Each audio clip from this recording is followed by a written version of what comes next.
Good afternoon and welcome back to Sideline Talk podcast. It's been a while, but I hope everybody is doing well. What a weekend of football we have just had. Arsenal went 5 points clear of the Premier League table. Say it louder for the people at the back. And we are in the Champions League final. Who would have thought it? But yeah, lots to talk about. Make sure you smash the button. Make sure you subscribe if you are new. Ipswich promoted to the Premier League and Stevenage are in the League One playoffs. We cannot talk about our beloved borough. And of course, can Tottenham survive? They've finally got a win on the board. But yeah, Samuel, how are things, mate? You okay? Mate, I'm very well, very well. Excited to extend our lead at the top. City drop points, yeah, and a small matter of a Champions League final we're waiting. So yeah, let's go. Small matter, just a small matter. First time in 20 years, yeah, just a small matter. But I'll be honest, yeah, I can't even remember 2006. I mean, yeah, we No. were just babies, weren't we? It's going to be nice to actually tuck into it. Lots of beers before 5 p.m. kickoff, which I'm not sure how I feel about, but Why is it will that? certainly. Huh? Why is that? I don't know. It's Is the it not? first Is it time not they've done it normally this 8? year. Yeah, it's normally like 8 o'clock, isn't it?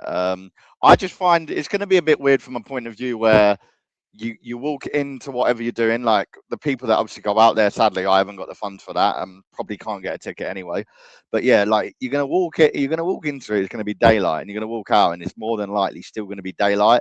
Mm, It'll be good from the evening. I mean, if we somehow pull it out the bag and beat PSG, it'll be absolutely incredible, from from an afters point of view. But yeah, I don't actually know. I'm gonna have to look into that. yeah, I just think it's Maybe it's just interesting. something they've agreed upon. Maybe they think it might help things.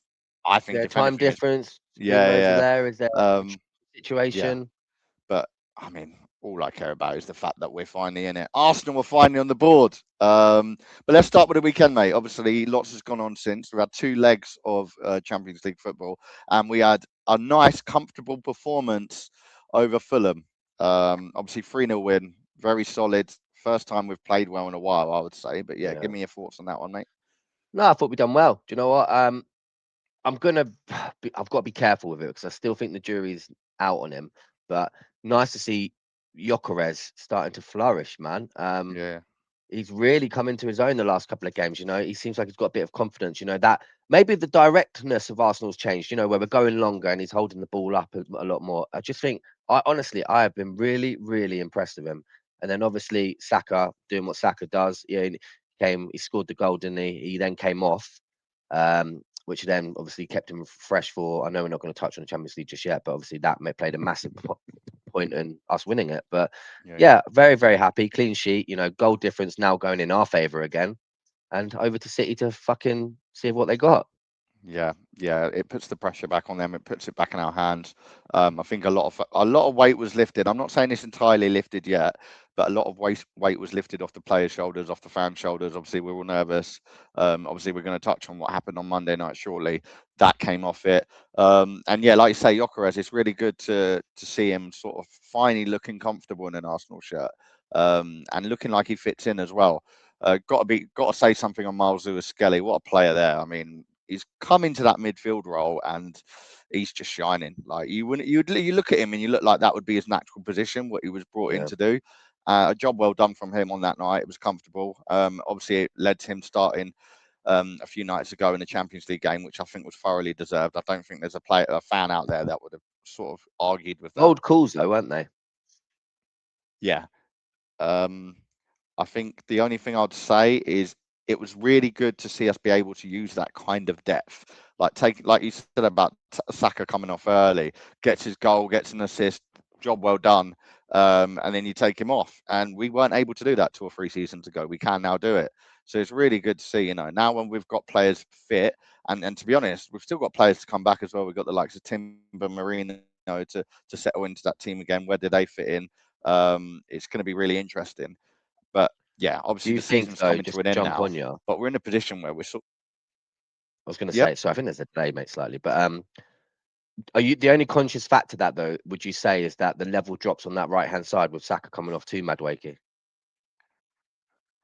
yeah, massively. I don't think Madueke's been the player that we expected him to be. I don't think 55 million is a lot of money this day and age, but for the sort of money that we've paid for him, I think there was other options out there. You look at the likes of Semenyo shining at Man City. Mm, There's players there we could have brought in that may have done a better job. I'm not going to say I dislike him and I don't think he can't become good. He's still young, but yeah, there's a huge drop between Saka and Madueke for sure.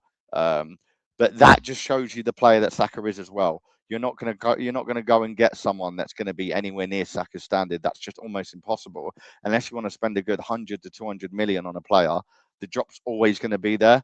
I think it doesn't help that Madueke doesn't bring as much to the table as him either. I think they're just slightly different players. Saka's maybe more confident on the ball, cutting in. He just does a better job of it. I don't know. I feel like I might sound like I'm being harsh, Mm. and I do kind of feel sorry for him because it's a hard position to fill. To fill those sort of boots, you've got to be almost consistent and deliver every game. But Yeah. yeah, you could see it on Saturday, and you can see it. I'm sure we'll see it in games to come where Saka goes off, and all of a sudden that sort of pressure on the right that we were putting to players, that is no more. Like it's one of those where I don't blame Madueke, but I definitely feel like there was a better option out there for Arsenal from the summer and transfers that we made.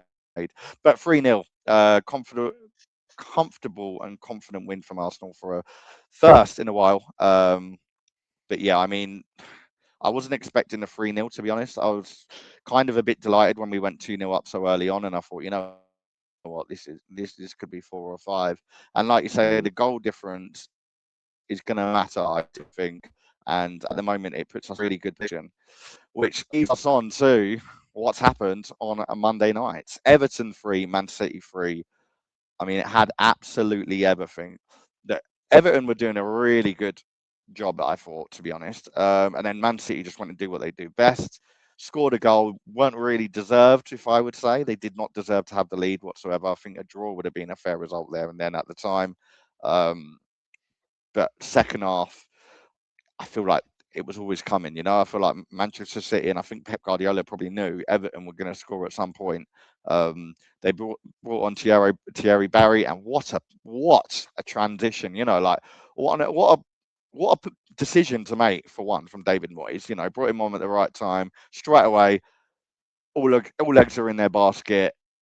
Everton are 2-1 up, and you're thinking, oh, hang on, they could go again, and then they go Mm. again, and they were really unlucky. And obviously, it's a big game for them as well, not just for Manchester City because they've got Europe to fight for, which would be a huge achievement for a club like Everton to make, especially under David Moyes. With the history he's got with the club.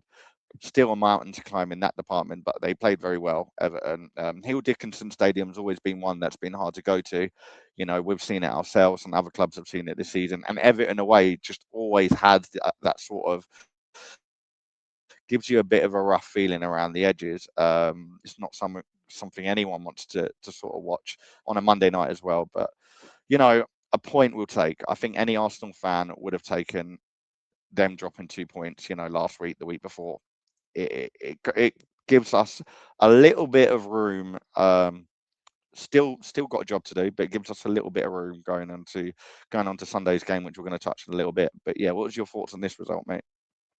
I think it just shows, the character of City. At one point they looked like they were down and out. I think they were, second best in that game for a large majority of it. And, the Gay situation where he passes it back and Barry goes in and scores that goal.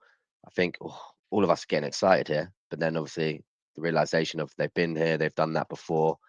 And yeah, they just do what they do. I think job's still not done from an Arsenal perspective. City will push us all the way through.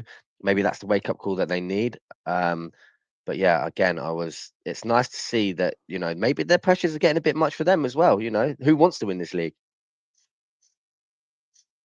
Yeah, yeah. I mean, you can see from the emotion and from Pep Guardiola, like what his thoughts were. Like he just didn't look happy. He didn't look comfortable. And there's been obviously rumours of him potentially leaving at the end of the season. I think you only have to look at him in that game and see, like, I think he is potentially starting to realise my job's done here. If they Mm. don't bring it home here like this season, which I think realistically now you look at it and you think we we should be able to go over the line. I'm not going to say we will. I'm just going to say we should. It's all on Sunday afternoon, which we'll touch on shortly. But yeah, I think if that doesn't happen, he's there's got to be a discussion between him and the Manchester board and just wonder, like, look, what's happening? what left is there for you to do? He's had an absolutely unbelievable time in the Premier League. 115 charges, whatever. People want to talk about that, and I get it, and I do agree. But he's still got the job to do. Yeah. We've seen that it doesn't matter how many world class players you have. Doesn't mean you're going to necessarily run gold each time. He's done it. He's accomplished everything there is at Man City, and he can definitely go out with his head held high should he leave. Um, but yeah, it's great result for Everton. Thierry Barry, there is a position at the Arsenal parade for you should we win the league. That's all I will say. Added to the Might list, you might even get the statue, mate. Yeah, Thierry and Thierry next to each other. But yeah, Mavropanos, Thierry Barry, We'll get them all we're down. grateful. We're grateful for you all. But yeah, huge result. Not just for Everton, but for Arsenal fans as well. North London was certainly wearing blue. Different shade of blue, not Man City, but Everton's shade of blue. Um, but yeah, wasn't the only football to talk about on the weekend. Tottenham finally got a win under Roberto De Zerbi. I'll be honest, I actually can't remember the last time they won a game. I feel like all I've been Yeah. doing is absolutely hounding Tottenham this season. Rightfully so, not just as an Arsenal fan, but they've sort of deserved anything they've got really this year. It's been an absolutely woeful year for them. One that I'm sure they're looking forward to seeing the back of. But yeah, let's talk about. I want to get your opinion on obviously the Villa squad. There's been a lot of noise around Aston Villa's lineup, resting players after or before a European game. My take on it is it opens a can of worms because you can't fine or charge or you know Mm, punish a team for resting players because it just completely is Pandora's box. Every team, you think of how many teams are in Europe, 6 or 7 now. They're all going to do the exact same thing when an opportunity arises at some point in the season. So you can't say, "Oh, Villa, you've done that, but we all wanted you to win, so you're bad," because Arsenal are going to do it. Man City are going to do it. Um, Next season, the likes of Liverpool and Man United are going to do it. It's what do you expect? Aston Villa have got an opportunity for Europa League, and we all know Unai Emery loves Europe. He has done since his Villarreal days. It's no news.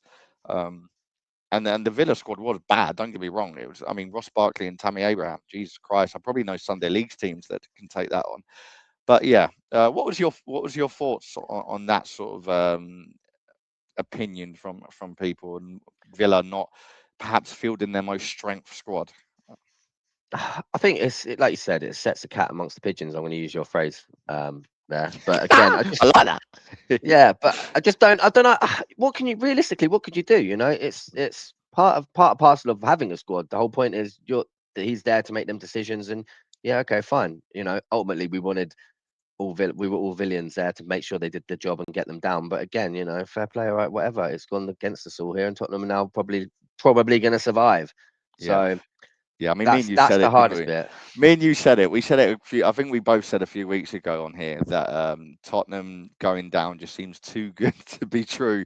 There was always somewhere. I didn't think Villa away would be the fixture that perhaps keeps them Yeah, above the edge. I thought that might be one that pushes them a bit more off the cliff rather than one that saves them. So fair play. And like you said, I think what you said is spot on. I think the squad is there to be used, and people like Ross Barkley, Tammy Abraham, they rely on rotation and they rely on these cups and competitions for them to be able to get a little slot in. And I think without them, what you just play the same 11 all year. The exactly. whole point of having a 23, 24 man squad is so you use it.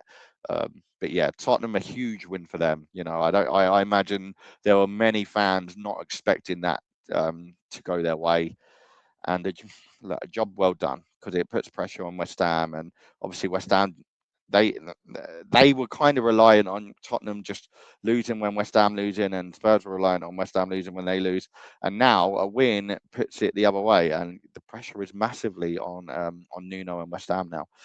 But yeah, potentially now I think that might be it. I think you're right. Obviously we've got Sunday to talk about with it being against Arsenal, of course, but I think that might just be the game that sinks West Ham. Shame for Nuno as well, because I quite like Nuno as a manager, to be honest. He's had it really hard this year. To think where he began and where he started, it's just all a bit falling apart for him. Yeah. Do you think that kind of cements it all in terms of? Do you think they will go all out now for that position in the? Sorry, I was going to try and touch on the. I'm having a moment here, mate. You know what I'm on about. Go on. Um, I didn't know what you was on about. You got me a bit lost there, but Completely lost my trail of thought, man. yeah, Don't worry yeah, about it. but yeah.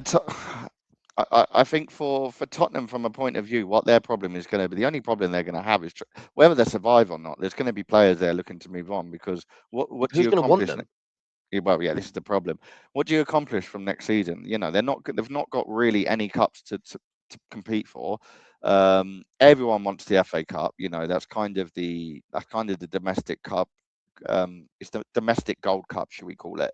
It's the Yeah, one that everyone wants. Then you've got Carabao Cup, and it's like you're not in Europe. What is there generally to play for? Is it survival again? yeah. I imagine it's that. You know, I can't imagine Spurs are going to climb the mountain that quickly to want to fight for anything Spurs else. are also very lucky in the fact that who West Ham have got to play. Yeah, Very, yeah, very lucky. they've got Leeds. I think is their last game of the season, Mm. which yeah, that's. I mean, Leeds are difficult. Although West Ham are at home, it should be in their favour. They're difficult to break down, and they're difficult to stop as well. You know, Calvert-Lewin's had quite a good season, um, and Leeds are they're one of those teams that even though they're not really playing for anything anymore, they'll still put up a fight. And yeah, I think Spurs. This was the probably the weekend where Spurs were thinking we're either down or up. The next two games are kind of speaking for themselves, in my opinion. Yeah, But yeah, I agree. I think the fact that we are playing them on Sunday afternoon, and if there's any Tottenham fan out there thinking that you want Arsenal to lose still, please do me a favour. You know, survival yeah, is much bigger than your team, your rivalry and whatever. No one feels that way. And I know, thank God that Arsenal have never been in this sort of situation. But if they were, I know for one thing, whoever our relegation competitors were, I would not want them beating Tottenham. You know, it's just silly and mind games. And it really, you know, there was a lot of noise about Tottenham on Tuesday night, and I kind of got to the point now where I was like, why are we still singing about Tottenham? They are 17th in the table, absolutely nowhere near us. Haven't been for years. You're just basically giving them ammunition to think they're bigger than they are. Um, and it was quite several times as well on the train, walking up to the ground. I think in the pub at one moment, someone started singing, "What do you think of Tottenham?" And I thought, look, I get it. We hate them. They're doing bad this season, but let's remember what shirt we're wearing. Um, Look, I love Arsenal fans. I respect Arsenal fans. We all just have different views and opinions sometimes, don't we? But going on to another result of the weekend, we cannot forget Manchester United qualifying for Europe. Huge achievement there for Carrick. Obviously, when we started back up on this, Michael Carrick had only just got into the job, and yeah. I think we both kind of had the idea that if he gets top four, there was a big conversation there for basically whether or not he should stay. Looks like he's going to sink home and dry with the third position now. I think this result kind of gave him that, and now it's all just a battle of fourth and fifth. Mm. What's your opinion on him now? Like now that we're basically at the near end of the season, if you say you're in the boardroom, you're looking at what a job he has done. Obviously, he's got Bruno Fernandes to thank largely for this. Yeah. Does he stay in the dugout next season? See, I've had a couple of discussions with United fans here, and they've come at me in two ways, I suppose. One, you can't begrudge the job that he's done. Very similar to other probably stepping managers with the Ollie situation they had. He got the morale up. He got started getting a song out of a couple players. What I would expect Man United to do, and also the fans, to be honest with you, is to learn from previous mistakes and to not jump in and go, give him the job. Because that is just me gleaming in blind tinted glasses looking at it. But from from the ground level and from the fans' perspective, they all want him to have the job, which I can understand because of how the depths that they were in and how bad that they were performing. Yeah, he's got them back up and they're singing, they're playing really well. But doesn't mean it's always the right thing. He could just be the right person for the job for that period of time. I don't think he's got the capability. He did Derby, didn't he, or something like that? I can't remember what he done. And Yeah, he was Middlesbrough, he was wasn't it? I think. awful. Middlesbrough, sorry, yeah. Yeah, He was terrible. So like I don't know. I think, well done beating Liverpool, a battered ship, that was already sinking. They're in the they're Yeah. in they're not exactly. They were missing a lot of players there. They didn't even have a striker on the pitch, I don't think, to be honest with you. So you got to give them. You got to say it how you see it. But ultimately, I think my heart says they'll give him a job. If I was a United fan, a realistic one, I would say let's see the available candidates first. Let's just not jump in. Again, I Yes, think he deserves the option. yeah, I'm just looking at the sort of figures and odds here now. I'm just looking at the names that have kind of been linked to them, shall we say? Areola is Mm. obviously the big name. He's already basically confirmed that he's gonna sort of part ways, Yeah. Do you reckon and that was and him throwing his hat in it? yeah, and Gladstone as well. Obviously, we've known for time now that he's moving on. He's done. Then you've got Julian Nagelsmann, which, to be honest, like I look at those three names and I'm like, if they're the ones, I know we've just touched on this off air with Big Man Kingham. I kind of agree with his stance on it that if if those are the sort of people you're going to give the job up to at Carragher's sort of dispense, then I would probably, yeah, I'd probably be inclined to say just keep him in. I don't think they're. I think they're too big of a gamble. All three of those names, at least, Mm. to sort of move on. I think you need to have an assured person in that position. We've seen from Chelsea now. We've seen from Man United. The manager isn't going to, like, a manager is not going to come and change the absolute world for good. And to be honest, Carrick has near enough done that. From the state that Amorim had the club in, he's done a really good job in turning things around. And Yeah. I don't think those are going to really push United on any much more further than what Carrick would, for them to justify getting rid, and a whole new contract and a whole new this and a whole new that, and then having to give him a whole new summer to have some money to play with. Whereas with Carrick, he's got a relationship with his players now, probably already found what he wants. He's probably in a position where he knows what he wants to do with his team. And it's probably just two or three players there that he wants to sell. And, you look at like the likes of Mason Mount, you probably think he's going to move on. Decision needs to be made about Marcus Rashford next season. Sancho obviously will come back in. There's a lot of money there to be sort of played with potentially. And Carrick can use that. And I think he's probably already looking at what he's going to use that on. These managers are going to have to come in, work with the team, build on it, decide what they want to do. It probably just isn't worth it. As I like to say, the juice is not worth the squeeze. But yeah, we'll move on from United because it's a job well done. And to be honest, for once actually, they're not really a big team to talk about. They've done their job. They've qualified for Europe. Not much else more is going on. But I think he will. I think he will stay. I think unless the big names come in, and we've just spoke on Pep potentially leaving Man City. If he leaves Man City, I don't know how you bargain or sort of fight and compete with Man City for a club to go and manage. United Yeah. are not in that position. I don't even think Arsenal are personally. Like, say I think Arteta is good as as good as signed a new contract now, but say he was to leave, I wouldn't like to be against Man City trying to compete for a manager. It's just not realistic. They've got way too much, silverware and reputation under their belt. A But lot of talk it being Maresca though for them, isn't it? yeah, yeah, a lot of talk. That would be interesting actually. But speaking of Arteta and signing a new contract as good as, we are in the Champions League final. Arsenal have done it. I can't believe it. I'm lost for words still a little bit. I was nervous. Look, Tuesday afternoon, I was sat in the pub and I said to Murphy, I was like, you know what? I was like, I'm not as excited as I should be. Um, I think I was just a bit overwhelmed. Obviously, the night before we had the Everton result, and I think that kind of put a push on Arsenal fans to be a bit happier, a bit more relaxed. But I went from dealing with all those emotions and feelings about the league to then sitting and watching 90 minutes of an Arsenal Champions League final. Bloody nerve! It looked Yeah. comfortable, but I was still a bit nervous. We made it just. It was a bit gritty, wasn't it? I think the word for it is gritty. Obviously, in the first leg, there was some penalty decisions made. There was the Eze incident, which people are umming and ahhing about. And I'll be honest, in this leg, there was a few decisions made in our favour that I probably would look at and think, look, karma is as good as done. Yeah. Um, yeah, it was not very exciting from a. If I was a neutral watching that, you're probably thinking, "What on earth have I just watched?" Like it's 90 minutes of absolute carnage. Even the goal, a little tap in. Bukayo Saka 2 from 2 now. Fair play to him. I thought it was another good performance from Skelly, and yeah, Gyökeres, he didn't score, but he done what he needed to. He was strong in that Yeah. position. He was getting lots of the ball.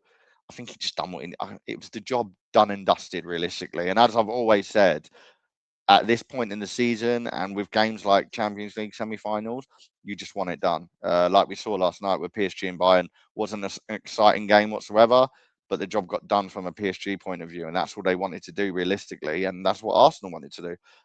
It's going to be a massive, massive job on our hands now when we go to Budapest, but look, the belief is there.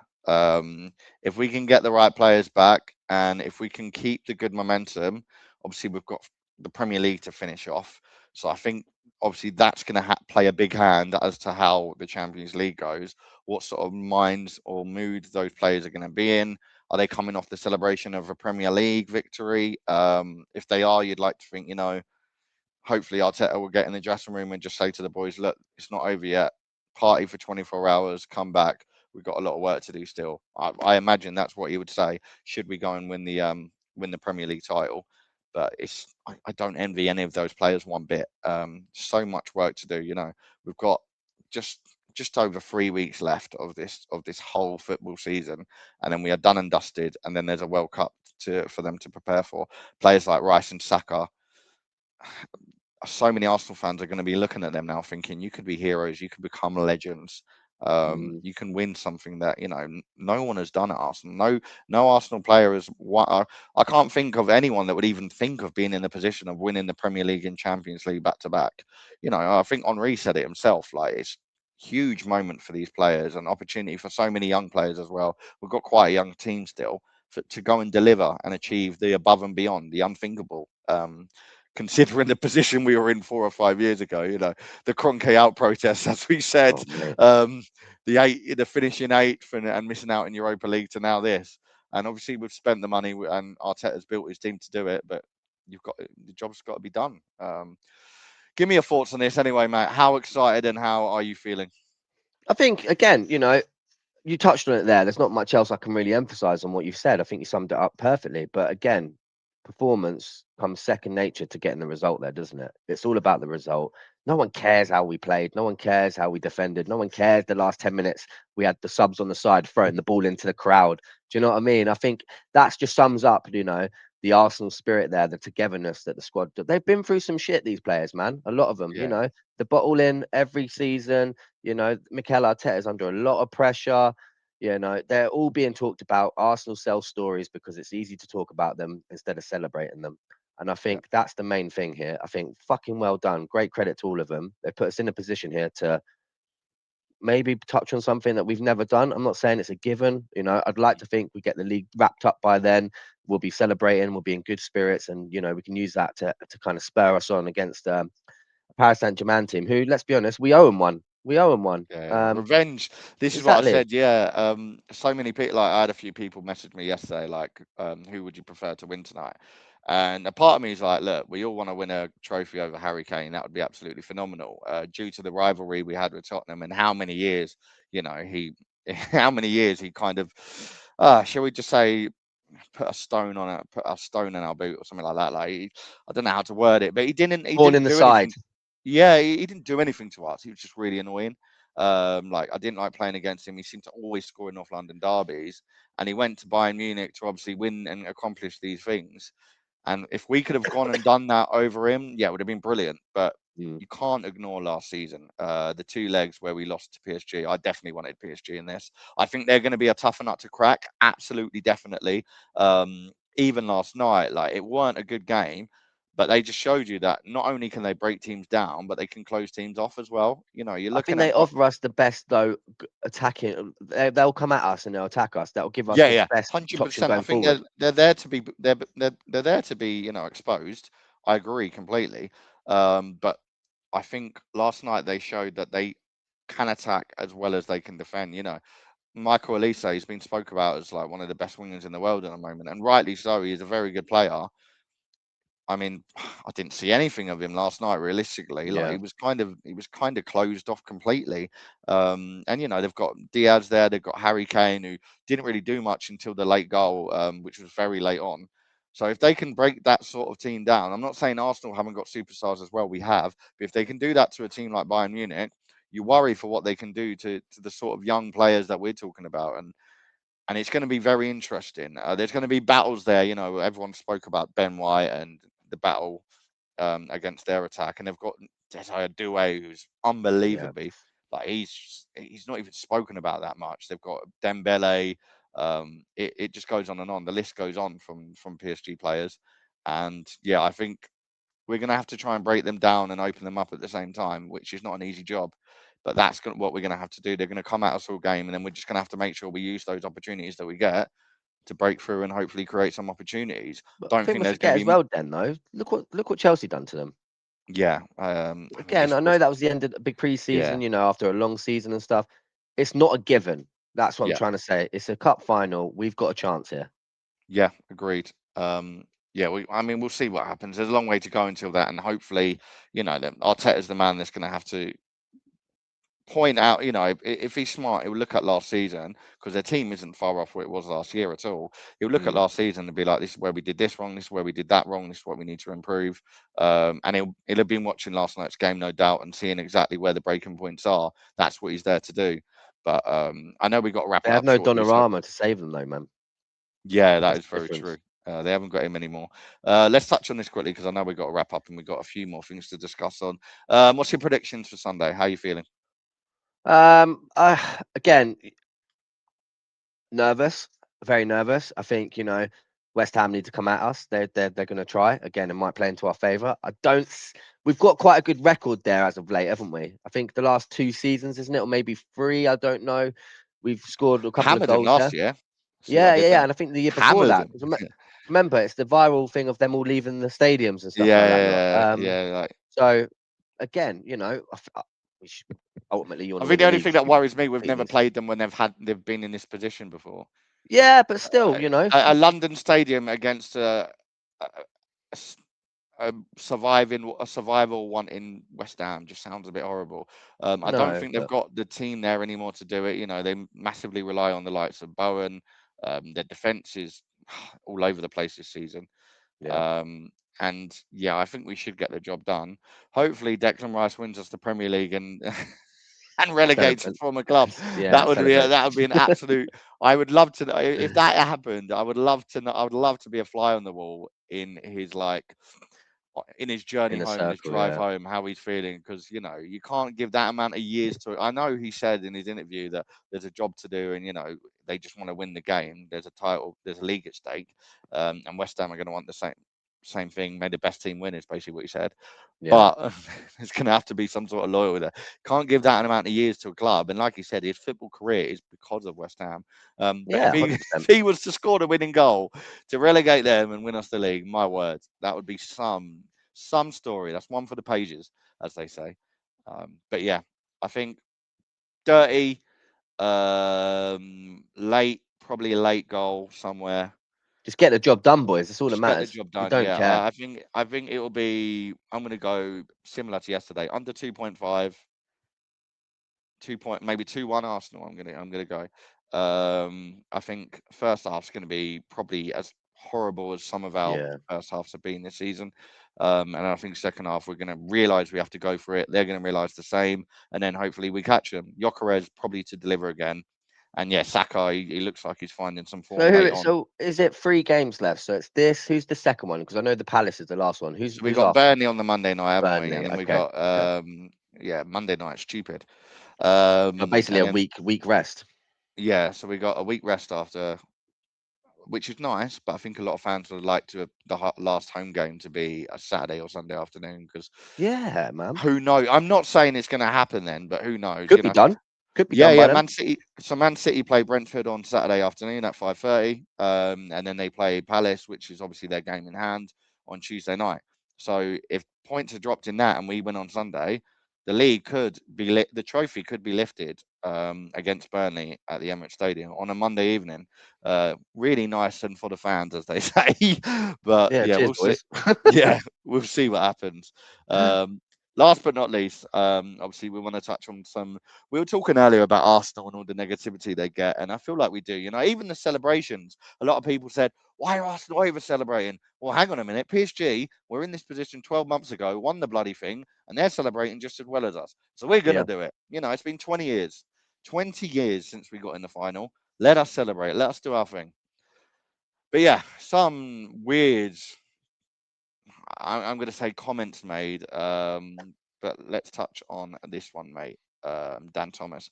I'll give my spin, and then I'll let you go. I yeah. did kind of know about this before. I'll be honest, I don't know who any of these names are. Um, I kind of just saw some stuff on Twitter, and I was like, oh, okay. I knew it was linked to ESPN, but my only take on it would be, I've seen channels like, and I'm not gonna really criticize anyone or point anyone out, but I've seen people really dig into AFTV, the United Stand, and stuff like that, who are on far less platforms for far less bad comments. People just have a bad opinion, and people have a good opinion. You agree with it, you don't. Sometimes all these like the likes of Goldbridge and stuff like that, they all say things that not everyone agrees with. This is a platform watched by millions of people, and you have these people that are paid to do a job, and Mr. Dan Thomas is there saying on a live commentary pundit platform that he would arguably want to punch Mikel Arteta in the face. It's crazy, Said mate. said to a former Arsenal player as well. I think this goes beyond anything I've ever like heard or witnessed in watching football, and that really speaks volumes. We've had the Richard Keys and Andy Gray stuff like years ago where they've said some controversial things. This isn't even controversial. This is just bad opinion all over. uh, Mm, and apologize or don't apologize, do say what you want to say, do what you want to do. You've made a mistake. If I say something like that on there as part of my job, that I would punch someone that is professionally there and potentially is about to be one of the most popular people in interviews and on a TV platform for years to come. If we go and win the Premier League, Arteta's going to be on the front of every single, sports newspaper. He's going to want to be in every headline, and he will be. And ESPN have just absolutely thrown a spanner in the works because this idiot has decided to say that. Yeah, strange. But for those who don't know what was said, basically said, how long would it take, to put it in a nutshell, how long would it take him if he was if he was on a field with Mikel Arteta, how long it would take him to want to punch him in the face. Which some people might actually feel like. Not me particularly. There probably is other people out there that feel like that because they just don't agree with, I don't know, his methods or his management or things he says. I don't know, but you don't say that on live air. You just don't. But yeah, let's go to you, Sam, mate. it's bizarre, mate. It's honestly bizarre. I generally just think it's some of obviously the laziest, bizarre punditry. You even touched on it that I've ever seen. It always feels like it's art, like you said. Arsenal fans are told not to celebrate any form of achievements properly or any successes, and constantly played it down. And I think maybe because it's Arsenal, it generates engagement or headlines online or anything like that. But I can honestly say, from an Arsenal fan and myself, and hopefully you'd be able to echo this, it's exhausting. Yeah, And I know I'm not the only one that feels that way. What ESPN actually said there on that Tuesday night involving that Dan Thomas, it's distasteful, it's disrespectful, it's just beyond any form of commentary I've ever seen. yeah, I just yeah. don't I just don't understand how it's I allowed think to you be aired. mentioned it earlier as well. Like we were obviously touching on some of these topics before we jump on, which is what we do. Before you go on a pod, you kind of discuss what you're going to talk about and your plan and whatever. Um, and I think you called it lazy, and I think is definitely the spot on word for it. It's lazy behaviour, and if this is just him trying to get in the limelight, because I feel like sometimes people are just trying to get in the limelight and they say things that they know are going to erupt and they know are going to get clicks, they know are going to get an audience, etc., etc. Then I think he needs to just realize there's far easier and better things you can say that are going to attract some noise. It's just stupid, it's lazy, and it's the most unprofessional comment I've heard from someone on any platform. Whether it's whether it's someone that's paid to do the job, whether you're on ESPN, whether you're on YouTube, you don't say stuff like this. You're not going to get much good out of it. I can't imagine there was much positive feedback from this take. People might agree with it, But all you got to look at is if the shoe's on the other foot. If someone's saying about your manager on live TV, would you agree with it? Absolutely not. Um, but yeah, be interested to see what comes out of this because No, I ESPN have agree. kind of got to be clever and realize They've like, got away with it, mate. To be honest with you, well, yeah, like it they've seems got to like it. think. They've got to think who do they want on this platform in months and years to come. And I'm not sure many managers are going to feel very confident or comfortable going onto this platform and knowing comments like that have come out of them. So, and at the end of the day, this isn't Dan Thomas speaking, this is ESPN speaking. As soon as he sits in that chair, he is there speaking to ESPN. Whether they come out and say this is the thoughts of him and no one else doesn't No, but he matter. came out, mate, didn't he? He He came out. came He out with it pretty on second your apology. platform and said it. If you don't like what he said and you don't agree with it, you get rid of him. Like I've seen jobs get um, I've seen jobs go for much less. Is all I'll say. But we're going to wrap it up there because, yeah, I'll be honest. There's lots of football that has happened. We've had lots to talk about, and what a weekend of football is coming. Obviously, Manchester City play in the Saturday night. Will they put the pressure on Arsenal? Arsenal playing Sunday afternoon. Will they put a nail in the coffin of West Ham? We'll find out, and we're going to be back next week. And of course, Stevenage are in the League One playoffs. Will we get to Wembley? Really looking forward to that. What a good day out that's going to be. But yeah, hope you all have a good rest of the week. Make sure you smash those buttons, and we will chat to you soon. Cheers, guys. See you later.